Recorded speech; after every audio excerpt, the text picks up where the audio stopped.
You're listening to the second podcast about Factor V Leiden with your host, Dr. Gil Perrott at the Hospital Medicine Podcast. And I would strongly encourage you to listen to part one before you move ahead with this lecture. Part one focused on the basic science and genetics currently known about Factor V Leiden mutation, and now we must try and make good clinical decisions for our patients who have the mutation. It is very important we recognize the risk of venous thromboembolism is not the same for different inherited thrombophilias. What I tell you about management of Factor V Leiden may not apply to a person with another thrombophilia like antithrombin deficiency. Humanity will also be discovering many more thrombophilias over the next decades, and I suspect we will need to consider management of those on a specific individual basis. Also, the story of Factor V Leiden is less than 20 years old. We don't know everything about management, so I can only help guide your thinking without definitive answers for all situations. I will discuss what to do with a patient that has clotted who has Factor V Leiden, but let's first consider the person who has Factor V Leiden who has never clinically had a deep vein thrombosis or a pulmonary embolism. Maybe they found out about having the gene because a family member who did clot told them to get tested. And a terrific article addressing the clinical concerns of this genetic issue was published in the April 2012 Cleveland Clinic Journal of Medicine, and it was titled Factor V Leiden: How Great is the Risk of Venous Thromboembolism? Because they put it so well, I will quote that article now. The pathogenesis of venous thromboembolism is multifactorial and involves an interaction between inherited and acquired factors. Very often, people with Factor V Leiden have additional risk factors that contribute to the development of venous clots, and it is very unusual for them to have thrombosis in the absence of these additional factors. The risk of a first episode of venous thromboembolism is 2 to 5 times higher with heterozygous Factor V Leiden. However, even though the relative risk is high, the absolute risk is low. Furthermore, despite the higher risk of venous thrombosis, there is no evidence that heterozygosity for Factor V Leiden increases the overall mortality rate. Okay, so that starts to address the heterozygotes who by definition have both some normal Factor V as well as the mutated Factor V. But what about homozygotes who only have glutamate at the 506th position of their Factor V? The authors agree that it is a more worrisome situation, and they state this: in people with homozygous Factor V Leiden or with combined inherited thrombophilias, the risk of venous thromboembolism is increased to a greater degree. It is 20 to 50 times higher. However, whether the risk of death is higher is not clear. But here is the biggest point they were talking about. The reason a person gets a clot is not just about whether or not they have Factor V Leiden. There are lots of risks for blood clots. A genetic risk, like the most common inherited thrombophilia in the United States, which is Factor V Leiden causing activated protein C resistance, is only one consideration. For example, you can acquire activated protein C resistance because you are pregnant or taking birth control. You may acquire other risk factors for clotting like obesity, malignancy, a need for surgery, or just frailty in which your mobility becomes limited. The list of risks is obviously extensive, like long car rides or plane rides. Therefore, if you add those situations to a Factor V Leiden mutation, the risks for a clot become more concerning. However, even if you have been a doctor for only a couple of months, you no doubt already appreciate the serious risks of adverse outcomes with anticoagulation. So again, getting back to whether or not you would use anticoagulants as primary prophylaxis in patients with Factor V Leiden who have never had a clot, well, you definitely want to thromboprophylax those patients if they have an acute issue like most illnesses that would bring you into a hospital. There are obvious exceptions like GI bleeding or subdural hematoma or some other type of hemorrhage. But at this point in medical history, I don't think it's wise to put people on full anticoagulation who are factor V Leiden carriers who have never had a clot. Now let's get back to the Cleveland Clinic article, and let's quote them again, where they say, factor V Leiden is only one of many risk factors for DVT or pulmonary embolism. If carriers of factor V Leiden have never had a clot, then they are not routinely treated with anticoagulant. Rather, they should be counseled about reducing or eliminating other factors that may add to the risk of developing a clot in the future. The authors of that article go on to state another very important fact, which is routine screening of all asymptomatic relatives of affected patients with venous thrombosis is not recommended. They do make a point in that article that there are situations where you may want to test a person with a strong family history, such as a young woman with a parent who had factor V Leiden and a clot, when you are considering birth control for that woman. And I'm not sure that's a real strong recommendation, but if you're putting someone on birth control and they have a family history of clots or factor V Leiden, I guess that's something to consider. Okay, so the crucial point of counseling to eliminate risk factors as the main way to manage those who do have the risk of factor V Leiden and have never clotted is very pertinent, meaning you really want to advise those folks not to smoke or to try and lose weight, to try avoid immobility, tell them to never get cancer, and tell them what a clot presentation can look and feel like. If their leg swells or they get pleuritic chest pain symptoms, they need to know to go to get medical evaluation and treatment immediately. Now, let's use a practical clinical example of a patient you may be asked to render an opinion on that has factor V Leiden. Let's say an orthopedic surgeon tells you he's going to do a joint replacement surgery for a person known to have factor V Leiden. How should you treat that patient differently? You probably shouldn't.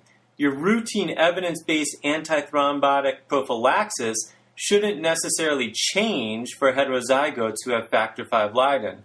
And to back that opinion up, there was a study in the Annals of Internal Medicine published February 15th, 1998, and that was titled Relation of Factor V Leiden Genotype to Risk for Acute Deep Vein Thrombosis After Joint Replacement Surgery. And they looked at 825 patients hospitalized for knee and hip replacements. Without getting into too much detail, I think it's important to know the conclusion, which I'll quote now. The factor V Leiden mutation is not a significant risk factor for acute deep vein thrombosis in this group of patients.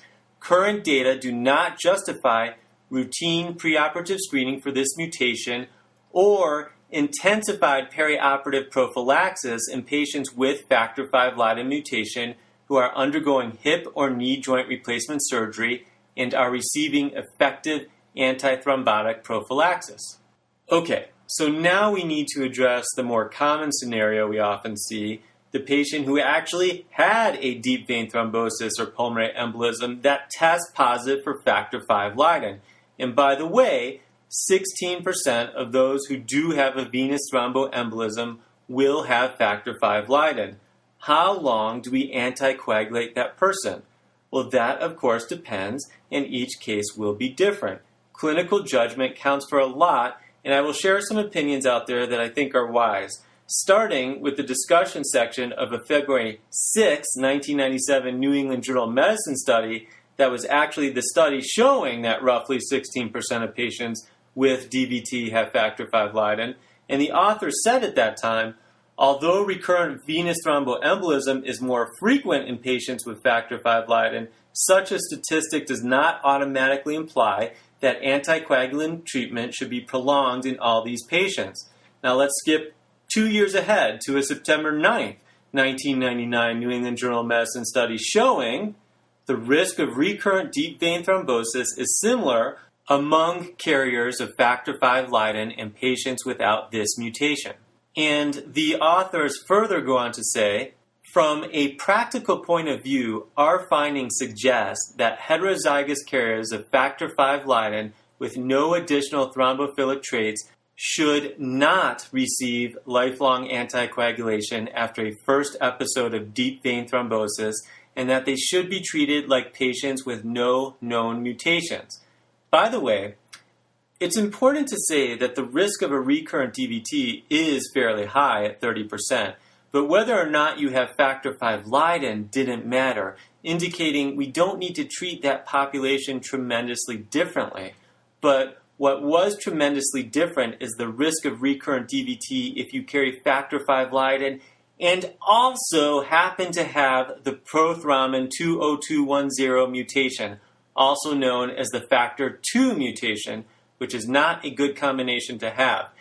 65% of those patients with both a factor V and a factor II mutation will have a recurrent DVT. That patient should get lifelong anticoagulation. So, as you can see, these things can get complicated quickly, particularly if you're not totally up on the recent data. And remember from my first lecture about factor V Leiden, I discussed that many folks often do have a combined inherited thrombophilic defect, meaning, unfortunately, that the incidence of factor V Leiden is higher in those who already have another genetic risk factor for thrombosis. So if you have deficiencies in protein C or protein S or antithrombin, your risk of also having factor V Leiden increases. If your combination inherited defect happens to be factor V Leiden along with the 20210 mutation, you now have about a 65% chance of having a recurrent episode of DVT. Now, you may wonder why it is called the 20210 mutation. Remember, the factor V Leiden is also called the factor V 506 mutation. Well, just as a single point amino acid mutation at position 506 causes factor V Leiden, a point mutation can occur at other areas, such as at position 20210, causing that particular genetic defect. Something tells me that as genetics becomes a huge part of medicine in the future, we are going to be memorizing a lot of numbers, which is not my thing. Now, there was a study in the Archives of Internal Medicine in November 2002 titled "The Risk of Recurrent Venous Thromboembolism in Heterozygous Carriers of Factor V Leiden and a First Spontaneous Venous Thromboembolism." And like the New England Journal of Medicine study, it showed that the risk of recurrence is similar among heterozygote carriers and non-carriers of factor V Leiden. The authors note in the comments section, and I'm quoting them, "The finding that a risk factor for a first thrombosis does not also emerge as an independent risk factor for a subsequent event is puzzling and does not easily fit into the pathophysiologic concept of venous thrombotic disease." And that's the end of the quote. They also explain the point I've already discussed about multifactorial risk factors for DVTs and how we can acquire risks like immobilization in a hospital bed. And quoting the archive study, they say, "The effect of factor V Leiden on the risk of recurrence is most probably outweighed by the presence of other potent risk factors. Therefore, heterozygous factor V Leiden patients should receive secondary thromboprophylaxis for a similar length of time as patients without factor V Leiden." And that's the end of the quote. For the sake of completeness, there are some other data sets that indicate factor V Leiden in itself might slightly increase the risk of recurrent deep vein thrombosis. Remember, this discovery of factor V Leiden is relatively new. We haven't been studying it for a century or even a quarter of a century. I'm simply pointing out that giving too much weight to factor V Leiden over the importance of other risk factors may be the wrong way to approach this topic, particularly with heterozygotes of factor V Leiden, and we may want to weigh homozygotes of factor V Leiden in a different way. Now, I do want to give a personal opinion for whatever it is worth. About 8 years ago, I had a planned public debate at a chest conference with an excellent pulmonologist, critical care doctor, about whether a spontaneous, symptomatic deep vein thrombosis or pulmonary embolism should be a consideration for lifelong anticoagulation. I argued that it should, and he argued that it shouldn't, and we both seem to have similar opinions to this day. Remember that I said a few minutes ago that the risk of a recurrent DVT is fairly high at 30%, But whether or not you have factor V Leiden didn't matter, again, meaning we don't need to usually treat the factor V population tremendously different. But a 1 in 3 chance of having a potentially life-ending illness is very scary. Why we somewhat arbitrarily pick 6 months of anticoagulation for those with spontaneous DVT or PE is something I think will have to change as we do accumulate data in the future as to whether that is actually the correct way to do things, and I doubt it is. We are already starting to learn that if you have a positive D-dimer after treatment with anticoagulation, you may want to go back on anticoagulation. And there's a whole host of factors we have to take into consideration, meaning if you have a patient with factor V Leiden who also has a metastatic adenocarcinoma, who has a deep vein thrombosis, why would you treat them for only 6 months if that adenocarcinoma is still there 6 months later? And that is why the clinical situation for each specific patient still will trump what is in the textbook.